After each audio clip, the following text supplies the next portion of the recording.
ನನ್ನ ಮಾತಿಗೆ ನಮಸ್ಕಾರ.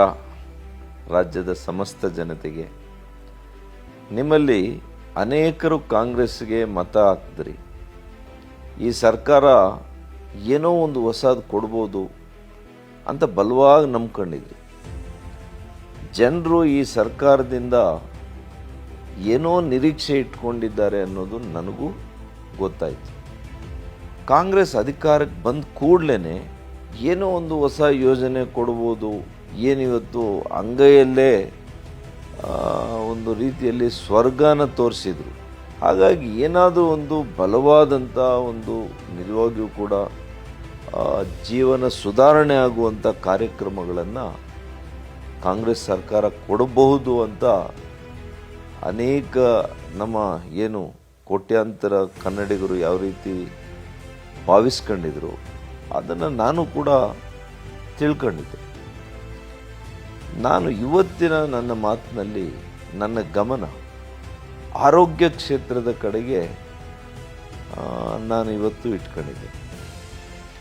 ಆರೋಗ್ಯ ಇಲಾಖೆಯಲ್ಲಿ ನಾನು ಆರೋಗ್ಯ ಸಚಿವನಿದ್ದಾಗ ತಂದಂಥ ಯಾವೆಲ್ಲ ಕಾರ್ಯಕ್ರಮಗಳು ಇವತ್ತು ಕಾಂಗ್ರೆಸ್ ಸರ್ಕಾರ ಅದೇ ರೀತಿ ಸುಧಾರಣೆಗಳನ್ನು ತರುತ್ತೆ ಅಂತೇಳಿ ನಾನು ನಿರೀಕ್ಷೆ ಮಾಡಿದ್ದೆ. ಇವತ್ತು ಆರೋಗ್ಯ ಇಲಾಖೆನೇ ಅನಾರೋಗ್ಯ ಪೀಡಿತ ಆಗಿದೆ ಅಂತ ಹೇಳೋದಕ್ಕೆ ನಿಜವಾಗಿಯೂ ಕೂಡ ನನಗೆ ಬೇಸರ ಇದೆ. ಹೊಸ ಗ್ಯಾರಂಟಿಗಳಿಗಾಗಿ ಹಳೆಯ ಯೋಜನೆಗಳನ್ನೆಲ್ಲ ಕೂಡ ತೆಗೆದು ಬಿಸಾಡೋದು, ಹೊಸ ಯೋಜನೆಗಳ ನಿರೀಕ್ಷೆ ಸುಳ್ಳಾಯಿತು. ಆರೋಗ್ಯ ಅಂದರೆ ಜನರ ಬದುಕಿನ ಆಧಾರ. ನಾನು ಆರೋಗ್ಯ ಸಚಿವನಾಗಿದ್ದಾಗ ಮೂಲಭೂತ ಸೌಕರ್ಯ ಹೆಚ್ಚು ಮಾಡಿದ್ವಿ, ಹೊಸ ಆಸ್ಪತ್ರೆಗಳ ನಿರ್ಮಾಣಕ್ಕೆ ಒತ್ತು ನೀಡಿದ್ವಿ, ಪ್ರಾಥಮಿಕ ಆರೋಗ್ಯ ಕೇಂದ್ರಗಳನ್ನು ಮೇಲ್ದರ್ಜೆಗೇರಿಸುವಂತಹ ಯೋಜನೆಯನ್ನು ನಮ್ಮ ಸರ್ಕಾರ ತಂದಿತ್ತು. ಇದೇ ರೀತಿ ಹೊಸ ಕ್ರಮಗಳನ್ನು ಕೈಗೊಳ್ತಾರೆ ಅಂತೇಳಿ ಇವರು ಕೂಡ ಕೈಗೊಳ್ತಾರೆ ಅಂತ ನಾನು ನಂಬಿದ್ದೆ. ಆದರೆ ಇರುವ ಯೋಜನೆಗಳನ್ನು ಇವರು ಮುಂದುವರಿಸೋಕ್ಕೆ ಆಗಿಲ್ಲ. ಮೊದಲಿಗೆ ಈ ಸರ್ಕಾರ ಟಾರ್ಗೆಟ್ ಮಾಡಿದ್ದು ಯಾವುದನ್ನು ಅಂದರೆ ನಮ್ಮ ಕ್ಲಿನಿಕ್ಗಳ. ನಮ್ಮ ಸರ್ಕಾರದ ಅವಧಿಯಲ್ಲಿ ಒಟ್ಟು 438 ನಮ್ಮ ಕ್ಲಿನಿಕ್ ಅಂತೇಳಿ ಹೆಸರನ್ನು ನಾಮಕರಣ ಮಾಡಿ ನಾನು ಇದನ್ನು ಆರಂಭ ಮಾಡಿದ್ದೆ. ಮೊದಲ ಹಂತದಲ್ಲಿ 114 ಆರಂಭ ಮಾಡಿದ್ವಿ, ನಂತರ 128, ಮತ್ತೆ ಮಹಿಳಾ ಕ್ಲಿನಿಕ್ಗಳನ್ನು ನಗರ ಪ್ರದೇಶಗಳಲ್ಲಿ ಇವತ್ತು ಈ ರೀತಿಯ ಕ್ಲಿನಿಕ್ಗಳನ್ನು ಆರಂಭ ಮಾಡೋಕ್ಕೆ ಯೋಜನೆಯನ್ನು ಮಾಡಿದ್ವಿ. ಆದರೆ ಈ ಯೋಜನೆಯನ್ನು ಕಾಂಗ್ರೆಸ್ ಮುಂದುವರಿಸ್ತಾ ಇಲ್ಲ ಸರಿಯಾಗಿ. ಇಂದು ನಮ್ಮ ಕ್ಲಿನಿಕ್ ICUನಲ್ಲಿದೆ. ನಮ್ಮ ಕ್ಲಿನಿಕ್ಕಿಗೆ ಚಿಕಿತ್ಸೆ ನೀಡಬೇಕಾದ ಪರಿಸ್ಥಿತಿ ಇವತ್ತು ಬಂದಿದೆ. ಬೆಂಗಳೂರಿನಲ್ಲಿ 243 ನಮ್ಮ ಕ್ಲಿನಿಕ್ ಇದೆ. ಇಷ್ಟು ಕೂಡ ನಮ್ಮ ಸರ್ಕಾರದಲ್ಲಿ ನಾವು ಮಾಡಿದ್ವಿ. ಲ್ಯಾಬ್ ಟೆಕ್ನಿಷಿಯನ್ ಇದ್ದರು, ಆದರೆ ಇವತ್ತೇನಾಗಿದೆ, ಲ್ಯಾಬ್ ಟೆಕ್ನಿಷಿಯನ್ ಇದ್ದಾರೆ, ಆದರೆ ಪರೀಕ್ಷೆ ಮಾಡೋಕ್ಕೆ ಉಪಕರಣನೇ ಇಲ್ಲ. TV ಕಂಪ್ಯೂಟರ್ ಕೊಟ್ಟಿದ್ದೇವೆ, ಆದರೆ ಅದಕ್ಕೆ ಬೇಕಾದಂಥ ಇಂಟರ್ನೆಟ್ ಸೌಲಭ್ಯನ ಕೊಟ್ಟಿಲ್ಲ. ಇವರು ಕೆಲವು ಕಡೆ ಆಶ್ಚರ್ಯ ಆಗುತ್ತೆ ನನಗೆ, ವಿದ್ಯುತ್ ಸಂಪರ್ಕನೇ ಕಡಿದು ಹಾಕಿದ್ದಾರೆ, ಯಾವುದೇ ಸಂಪರ್ಕ ಇಲ್ಲ. ಗ್ರಾಮೀಣ ಪ್ರದೇಶಗಳಲ್ಲಿ ಬಡವರಿಗೆ ಯಾವ ರೀತಿ ಒಂದು ಪ್ರಾಥಮಿಕ ಆರೋಗ್ಯ ಕೇಂದ್ರ ಇದೆ, ನಾನು ವಿಚಾರ ಮಾಡಿ ನಗರ ಪ್ರದೇಶಗಳಲ್ಲಿ ಬಡವರಿರ್ತಾರೆ, ವಲಸಿಗರಿರ್ತಾರೆ ಮತ್ತು ಕೊಳಚೆ ನಿವಾಸಿಗಳಿರ್ತಾರೆ. ಇಂಥವರಿಗೆ ಒಂದು ಆಸರೆ ಆಗಿರಬೇಕು, ಆರೋಗ್ಯ ಸಂಜೀವನಿ ಇರಬೇಕು ಅಂತೇಳಿ ನಮ್ಮ ಕ್ಲಿನಿಕ್ಗಳನ್ನು ನಾವು ಆರಂಭ ಮಾಡಿದ್ವಿ. ಈ ಬಡವರಿಗೆ ಕೇವಲ ಗೃಹಲಕ್ಷ್ಮಿಯಿಂದ 2,000 ರೂಪಾಯಿ ಕೊಟ್ಬಿಟ್ರೆ ನೀವು ಸಾಕಾಗುತ್ತಾ? ಒಂದು ಖಾಸಗಿ ಆಸ್ಪತ್ರೆಗೆ ಹೋಗಿ ಅವರು ಚಿಕಿತ್ಸೆ ಪಡಿಬೇಕಾ? ನಮ್ಮ ಕ್ಲಿನಿಕ್ನಲ್ಲಿ ರಕ್ತದೊತ್ತಡ ಇರ್ಬೋದು, ಮಧುಮೇಹ ಇರ್ಬೋದು, ಅನೇಕ ರೋಗಗಳ ತಪಾಸಣೆ ಮಾಡುವಂಥ ವ್ಯವಸ್ಥೆ ಮಾಡಿತು. ಆದರೆ ಇವತ್ತು ಬಡವರಿಗೆ ಇದು ಗೊತ್ತಾಗಲಿಲ್ಲ. ಹೀಗಾಗಿ ಇಲ್ಲಿ ಯಾವುದೇ ವ್ಯವಸ್ಥೆಯನ್ನು ಇವರು ಮುಂದುವರಿಸಿಲ್ಲ. ಈಗೇನಾಗಿದೆ ಪರಿಸ್ಥಿತಿ, ಈ ಬಡವರು ಖಾಸಗಿ ಆಸ್ಪತ್ರೆಗೆ ಹೋಗಿ ಸಾವಿರಾರು ಹಣ ಕೊಟ್ಟು ತಪಾಸಣೆ ಮಾಡುವಂಥ ಪರಿಸ್ಥಿತಿ ಬಂದಿದೆ. ನಮ್ಮ ಕ್ಲಿನಿಕ್ಗಳಲ್ಲಿ ಇವತ್ತು ವೈದ್ಯರೇ ಇಲ್ಲ, ಡಾಕ್ಟರ್ಸ್ ಇಲ್ಲ. ಲಸಿಕೆ ಹಾಕೋದಕ್ಕೆ ಮತ್ತು ಮಾತ್ರೆ ಕೊಡೋದಕ್ಕೆ ಮಾತ್ರ ಇವತ್ತು ನಮ್ಮ ಕ್ಲಿನಿಕ್ ಬಳಕೆ ಆಗ್ತಾ ಇದೆ. ಲಸಿಕೆ ಇಂಜೆಕ್ಷನ್ಗಳನ್ನು ಸುರಕ್ಷಿತವಾಗಿ ಇಡಬೇಕು ಅಂದರೆ ಫ್ರೀಸರ್ ಬೇಕು. ಇವತ್ತು ಫ್ರೀಸರ್ ಇಲ್ಲ ಅಲ್ಲಿ. 2022 ನವೆಂಬರ್ ವೇಳೆಗೆ ರಾಜ್ಯದಲ್ಲಿ 1052 ಪ್ರಧಾನಮಂತ್ರಿಗಳ ಜನೌಷಧಿ ಕೇಂದ್ರಗಳನ್ನು ನಾವು ತೆಗೆದಿದ್ವಿ. ಉತ್ತರ ಪ್ರದೇಶ ರಾಜ್ಯ ನಂತರ ಕರ್ನಾಟಕ 2ನೇ ಸ್ಥಾನದಲ್ಲಿತ್ತು. ಈ ಮಳಿಗೆಗಳಲ್ಲಿ 1451 ಜನರಿಕ್ ಔಷಧಿಗಳು ಹಾಗೂ 240 ಶಸ್ತ್ರಚಿಕಿತ್ಸೆ ಉಪಕರಣಗಳು 60% ರಿಯಾಯಿತಿ ದರದಲ್ಲಿ ಸಿಗ್ತಾ ಇತ್ತು. ನಮ್ಮದೇ ರಾಜ್ಯದ ಯುವ ಜನರು ಮಳಿಗೆ ಆರಂಭಿಸಿ ಅವ್ರಿಗೂ ಕೂಡ ಅವರು ಉದ್ಯೋಗದಾತರಾಗಿದ್ದರು. ಆದರೆ ಕಾಂಗ್ರೆಸ್ ಸರ್ಕಾರ ಬಂದ ಮೇಲೆ ಕೇವಲ ರಾಜಕೀಯ ಕಾರಣದಿಂದ ಸರ್ಕಾರಿ ಆಸ್ಪತ್ರೆಗಳ ಆವರಣದಲ್ಲಿದ್ದಂಥ ಜನೌಷಧಿ ಮಳಿಗೆಗಳನ್ನು ಮುಚ್ಚಿಸೋಕೆ ಆದೇಶ ಹೊರಡಿಸಿದೆ. ಇದು ಯಾಕೆ ಮಾಡಿದ್ದಾರೆ ಅಂದರೆ ಖಾಸಗಿಯಾಗಿ ಮೆಡಿಕಲ್ ಮಾಫಿಯಾದ ಪ್ರಭಾವಕ್ಕೆ ಇವರು ಒಳಗಾಗಿದ್ದಾರೆ. ಜನೌಷಧಿ ಕೇಂದ್ರ ಮುಚ್ಚುವಂತೆ ಕಾಂಗ್ರೆಸ್ ಸರ್ಕಾರ ಹೊರಡಿಸಿದ್ದ ಆದೇಶನ ಇವತ್ತಿನ ನಮ್ಮ ಘನವೆತ್ತ ಹೈಕೋರ್ಟ್ ರದ್ದು ಮಾಡಿದೆ. ಇದರಿಂದ ಏನಾಗಿದೆ? ಕಾಂಗ್ರೆಸ್ ಸರ್ಕಾರಕ್ಕೆ ಮುಖಭಂಗವಾಗಿದೆ. ಸರಿ, ಜನೌಷಧಿ ಕೇಂದ್ರಗಳನ್ನು ಮುಚ್ಚಿಸಿದ ಮೇಲೆ ಆಸ್ಪತ್ರೆಯ ಆವರಣದಲ್ಲಿರೋ ಫಾರ್ಮಾಗಳಲ್ಲಿ ಔಷಧಿ ಸಿಗಬೇಕಲ್ಲ, ಅಲ್ಲೂ ಈಗ ಔಷಧಿ ಇಲ್ಲ. ಪ್ರತಿ ಜಿಲ್ಲೆಗಳ ಔಷಧಿ ಉಗ್ರಾಣದಲ್ಲಿ 800 ಮಾದರಿ ಔಷಧಿಗಳು ಇರಲೇಬೇಕು ಕಡ್ಡಾಯವಾಗಿ. ಆದರೆ ಕೆಲವು ಜಿಲ್ಲೆಗಳಲ್ಲಿ ಕೇವಲ 120ರಿಂದ 180 ಮಾದರಿ ಔಷಧಿಗಳು ಮಾತ್ರ ಇದೆ. ಔಷಧಿಯ ಕೊರತೆಯ ಕಾರಣಕ್ಕೆ ಜಿಲ್ಲಾಸ್ಪತ್ರೆಗಳಲ್ಲಿ ಇವತ್ತು ಆಪರೇಷನ್ಗಳು ಮಾಡ್ತಾ ಇಲ್ಲ.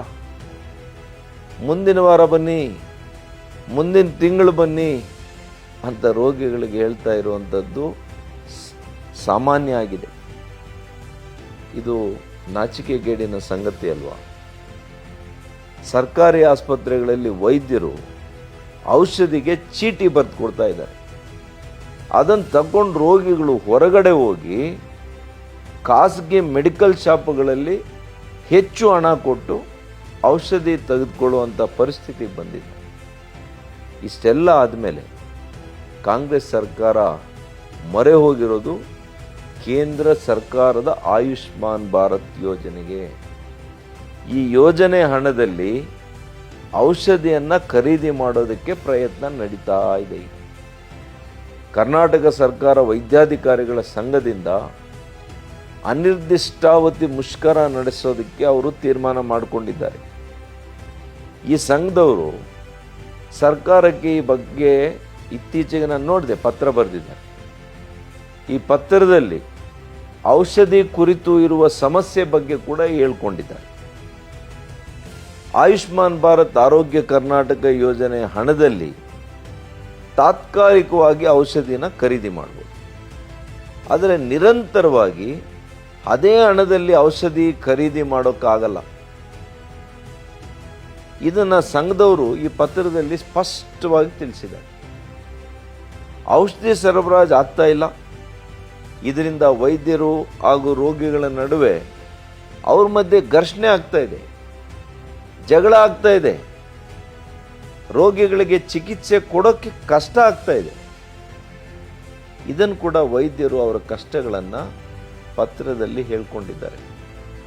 ಅಂದರೆ ಕಾಂಗ್ರೆಸ್ ಸರ್ಕಾರ ಇದೇ ಹಣದಲ್ಲಿ ಔಷಧಿ ಖರೀದಿ ಮಾಡಿ ಅಂತ ಸರ್ಕಾರಿ ವೈದ್ಯಾಧಿಕಾರಿಗಳ ಮೇಲೆ ಒತ್ತಡ ಹಾಕ್ತಾ ಇದೆ. ಇದು ನಿಜವಾಗಿಯೂ ಕೂಡ ಇದು ದೊಡ್ಡ ದುರಂತ. ರಾಜ್ಯದ ಸರ್ಕಾರಿ ಆಸ್ಪತ್ರೆಗಳಲ್ಲಿ ಉಚಿತವಾಗಿ CT ಮತ್ತು MRI ಸ್ಕ್ಯಾನಿಂಗ್ ಸೇವೆ ಇದೆ. ಇದನ್ನು ಬಳಸ್ಕೊಳ್ಳೋರು ಯಾರು? ಕಡು ಬಡವರು. ಕ್ರಸ್ನಾ ಅಂತೇಳಿ ಡಯಾಗ್ನೋಸ್ಟಿಕ್ ಲಿಮಿಟೆಡ್ ಅನ್ನೋ ಸಂಸ್ಥೆಗೆ ಇದರ ನಿರ್ವಹಣೆಯನ್ನು ನೀಡಿದ್ದಾರೆ ಔಟ್ಸೋರ್ಸಲ್ಲಿ. ಆದರೆ ಆರೋಗ್ಯ ಇಲಾಖೆಯಿಂದ ಅವರಿಗೆ ಬಿಲ್ ಎಷ್ಟು ಬಾಕಿ ಇದೆ?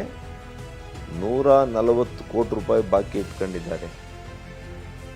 ಹಾಗಾಗಿ ಅವರೇನು ಮಾಡಿದ್ದಾರೆ, ಈಗ 14 ಜಿಲ್ಲಾ ಆಸ್ಪತ್ರೆಗಳಲ್ಲಿ ಸೇವೆಯನ್ನು ಸಂಪೂರ್ಣ ಸ್ಥಗಿತ ಮಾಡಿದ್ದಾರೆ, ನಿಲ್ಲಿಸಿದ್ದಾರೆ. ಬಡವರಿಗೆ ಏನು ಮಾಡಬೇಕು? MRI CT ಸ್ಕ್ಯಾನ್ ಬೇಕು ಅಂದರೆ ಅವರು ಹೊರಗಡೆ ಹೋಗಿ ಖಾಸಗಿ ಕೇಂದ್ರಗಳಲ್ಲಿ ತಪಾಸಣೆ ಮಾಡಿಸ್ಕೊಳ್ಬೇಕು. ಸಾವಿರಾರು ರೂಪಾಯಿ ಅದಕ್ಕೆ ವ್ಯಯ ಮಾಡಬೇಕು.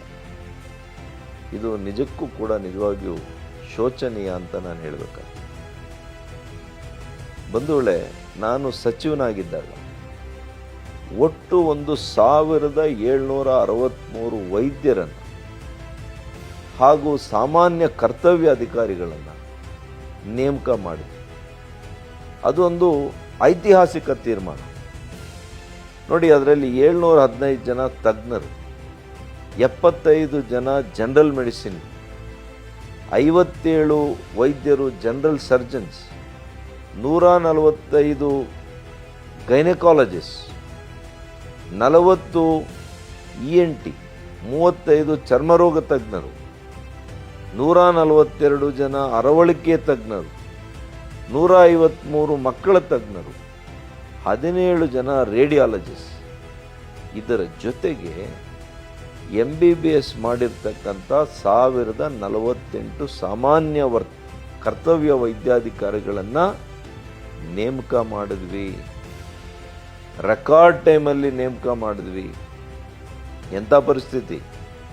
ಕೋವಿಡ್ ಇದ್ದಾಗಲೂ ಕೂಡ ಇಂಥ ಒಂದು ಹೆಜ್ಜೆಯನ್ನು ನಾವಿಟ್ವಿ. ಕೋವಿಡ್ ಅನ್ನುವಂಥ ಮಹಾಮಾರಿ ಇದ್ದರೂ ಕೂಡ ಆಸ್ಪತ್ರೆಗಳ ಮೂಲ ಸೌಕರ್ಯವನ್ನು ಹೆಚ್ಚಿಗೆ ಮಾಡಿ ವೈದ್ಯರನ್ನು ಕೂಡ ನೇಮಕ ಮಾಡಿದ್ವಿ. ಆದರೆ ಈಗ ಯಾವ ಇಲಾಖೆಯಲ್ಲೂ ನಡೀತಾ ಇಲ್ಲ, ಆರೋಗ್ಯ ಇಲಾಖೆಯಲ್ಲಂತೂ ಖಂಡಿತ ನಡೀತಾ ಇಲ್ಲ ನೇಮಕ. ಈಗೇನಾದರೂ ಕೋವಿಡ್ನಂತಹ ಸನ್ನಿವೇಶ ಬಂದಿದ್ರೆ ಜನರ ಭವಿಷ್ಯ ಏನಾಗಿರೋದು, ಜನರ ಬದುಕು ಏನಾಗಿರೋದು? ಬಹುಶಃ ಈಗಿರ್ತಕ್ಕಂಥವರೆಲ್ಲರೂ ಕೂಡ ರಾಜೀನಾಮೆ ನೀಡಿ ಮನೆಗೆ ಹೋಗ್ತಾ ಇದ್ರು ಅಂತ ನನಗನ್ಸುತ್ತೆ. ನೇಮಕಾತಿ ಬಿಡಿ, ವೈದ್ಯರಿಗೆ ಸಂಬಳ ಕೂಡ ಕೊಡ್ತಾ ಇಲ್ಲ ಅಂತೇಳಿ ನನಗೆ ಸುದ್ದಿ ಇದೆ. ಯಾವುದೇ ರಾಜ್ಯದ ಆರೋಗ್ಯದ ಮಾನದಂಡ ಅಳಿಬೇಕು ಅಂದರೆ ಆ ರಾಜ್ಯದ ತಾಯಿ ಮತ್ತು ಶಿಶು ಮರಣವನ್ನು ನೋಡಿದ್ರೆ ಸಾಕು. 2022 ಜನವರಿಯಲ್ಲಿ ತಾಯಿ ಶಿಶು ಮರಣದ ಶೇಕಡ ಎಷ್ಟಾಗಿತ್ತು? 83 ಇತ್ತು ಮುಂಚೆ. 83ರಿಂದ ಶೇಕಡ 69ಕ್ಕೆ ಇಳಿಸಿದೆ. NFHS 5 ವರದಿ ಪ್ರಕಾರ ಜನನದ ಸಮಯದಲ್ಲಿ ಲಿಂಗಾನುಪಾತ ಅಂದರೆ 910ರಿಂದ 978ಕ್ಕೆ ಏರಿತ್ತು. ಶಿಶು ಮರಣ ಬಂದು ಶೇಕಡಾವಾರು 21ರಿಂದ 19ಕ್ಕೆ ಇಳಿದಿತ್ತು. ನವಜಾತ ಶಿಶುಗಳ ಮರಣ ಅದು ಕೂಡ 16ರಿಂದ 17ಕ್ಕೆ ಕಡಿಮೆ ಆಗಿತ್ತು. BJP ಸರ್ಕಾರದ ಅವಧಿಯಲ್ಲಿ ಸರಿಯಾದ ಸಮಯಕ್ಕೆ ಔಷಧಿ ಪೂರೈಕೆ ಆಗ್ತಾ ಇತ್ತು. ಕೋವಿಡ್ ಇದ್ದಾಗ ಕೂಡ ಔಷಧಿಯನ್ನು ಪೂರೈಕೆ ಮಾಡಿದ್ವಿ. ಕಾಂಗ್ರೆಸ್ ಸರ್ಕಾರ ಬಂದ ಮೇಲೆ ಇರುವ ಔಷಧಿಗಳನ್ನೇ ಸರಿಯಾಗಿ ನೀಡದಿರ ತಪ್ಪಾದ ಔಷಧಿ ನೀಡಿ, ಉದಾಹರಣೆಗೆ ಬಳ್ಳಾರಿ ಸರ್ಕಾರಿ ಆಸ್ಪತ್ರೆಯಲ್ಲಿ 6 ಬಾಣಂತಿಯರ ಸಾವಾಗಿತ್ತು. ಪಶ್ಚಿಮ ಬಂಗ ಫಾರ್ಮ್ ಕಂಪನಿ ಅಂತೇಳಿ ಒಟ್ಟು 192 ಬ್ಯಾಚ್ ರಿಂಗರ್ ಲ್ಯಾಕ್ಸೈಡ್ ಪೂರೈಸಿದ್ದು. ಇದರಲ್ಲಿ 22 ಬ್ಯಾಚ್ NSQ ಅಂದರೆ ನಾಟ್ ಸ್ಟ್ಯಾಂಡರ್ಡ್ ಕ್ವಾಲಿಟಿ ಅಂತೇಳಿ ಡ್ರಗ್ಸ್ ಕಂಟ್ರೋಲ್ ವರದಿ ಕೊಟ್ಟಿದ್ದಾರೆ. ಬಳ್ಳಾರಿ ಮಾತ್ರ ಅಲ್ಲ ಸ್ನೇಹಿತರೆ, ಅನೇಕ ಸರ್ಕಾರಿ ಆಸ್ಪತ್ರೆಗಳಲ್ಲಿ ಇವತ್ತು ಕಳಪೆ ಔಷಧದಿಂದ ಬಾಣಂತಿಯರು ಸತ್ತಿದ್ದಾರೆ. ಕಾಂಗ್ರೆಸ್ ಸರ್ಕಾರ ಕಳಪೆ ಔಷಧಿಗಳನ್ನು ಪೂರೈಕೆ ಮಾಡ್ತಾ ಇದೆ. ಇನ್ನು ಹೆಚ್ಚುವರಿ ಔಷಧಿಗಳ ಪೂರೈಕೆ ಬಗ್ಗೆ ನಿರೀಕ್ಷೆನೆ ಬೇಡ.